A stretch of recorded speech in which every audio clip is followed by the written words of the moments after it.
ಸಂವಿಧಾನದ ಅಡಿಯಲ್ಲಿ ಪ್ರಜಾಪ್ರಭುತ್ವದ ವ್ಯವಸ್ಥೆಯಲ್ಲಿ ಸಂವಿಧಾನಕ್ಕೆ ಗೌರವ ಕೊಟ್ಟು ಯಾರು ಪ್ರತಿಭಟನೆ ಮಾಡ್ತಾರ ಅದನ್ನು ನಾವು ಸ್ವಾಗತ ಮಾಡ್ತೇವೆ.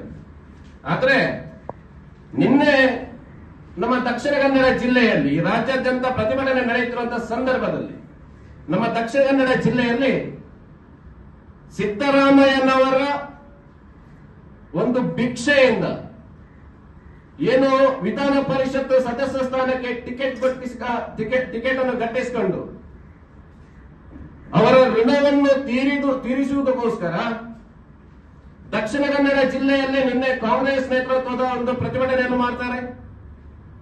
ಈ ಪ್ರತಿಭಟನೆ ಸಂದರ್ಭದಲ್ಲಿ ಐವನ್ ಡಿಸೋಜರ್ ಅವರು ವಿಧಾನ ಪರಿಷತ್ತಿನ ಸದಸ್ಯರು ಸಂವಿಧಾನ ಪಾಲನೆ ಮಾಡಬೇಕಾದಂತಹ ಜನರಿಗೆ ಮಾರ್ಗದರ್ಶಕರಾಗಿ ಆದರ್ಶ ರಾಜಕಾರಣಿಯಾಗಿ ಬದುಕಬೇಕಾದಂತವರು ಏನ್ ಕರೆಯನ್ನು ಕೊಡ್ತಾ ಇದ್ದಾರೆ? ಘನತೆಯತ್ತ ರಾಜ್ಯಪಾಲರನ್ನು ಪಕ್ಕದ ದೇಶದ ಬಾಂಗ್ಲಾದೇಶದಲ್ಲಿ ಆದಂತಹ ಹಾಗೆ ರಾಜ್ಯಪಾಲರನ್ನು ರಾಜಭವನಕ್ಕೆ ಮುತ್ತಿಗೆಯನ್ನು ಹಾಕ್ತೇವೆ, ರಾತ್ರೋರಾತ್ರಿ ಬಾಂಗ್ಲಾದೇಶದ ಪ್ರಧಾನಿ ಓಡಿ ಹೋದಾಗೆ ನಮ್ಮ ರಾಜ್ಯದ ರಾಜ್ಯಪಾಲರನ್ನು ನಾವು ಓಡಿಸ್ತೇವೆ ಎಂಬಂತಹ ದೇಶದ್ರೋಹದ ಏನು ಮಾತುಗಳನ್ನು ಆಡಿದ್ದಾರೆ. ಈ ಮಾತುಗಳನ್ನು ನಾವು ಇವತ್ತು ಭಾರತೀಯ ಜನತಾ ಪಾರ್ಟಿ ಅಲ್ಪಸಂಖ್ಯಾತ ಮೋರ್ಚಾ ರಾಜ್ಯ ಮತ್ತು ಜಿಲ್ಲಾ ಘಟಕದ ವತಿಯಿಂದ ಖಂಡಿತವಾಗಿ ನಾವು ಖಂಡನೆಯನ್ನು ಮಾಡ್ತೇವೆ.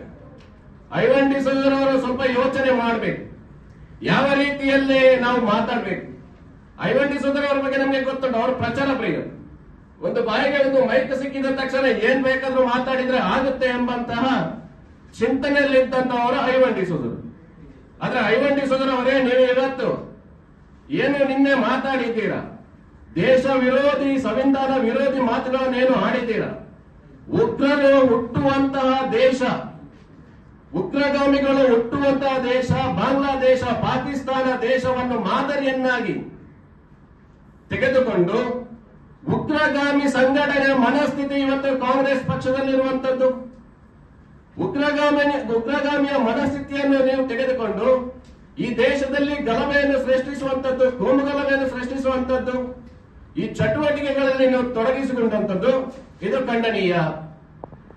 ಇವತ್ತು ಕಾಂಗ್ರೆಸ್ ಪಕ್ಷದ ಪ್ರತಿ ಅಜೆಂಡಾ ಇವತ್ತು ಐವನ್ ಡಿಸೋಜರ್ ಅವರ ಮುಖಾಂತರ ಇವತ್ತು ಪ್ರದರ್ಶನ ಆಗಿದೆ.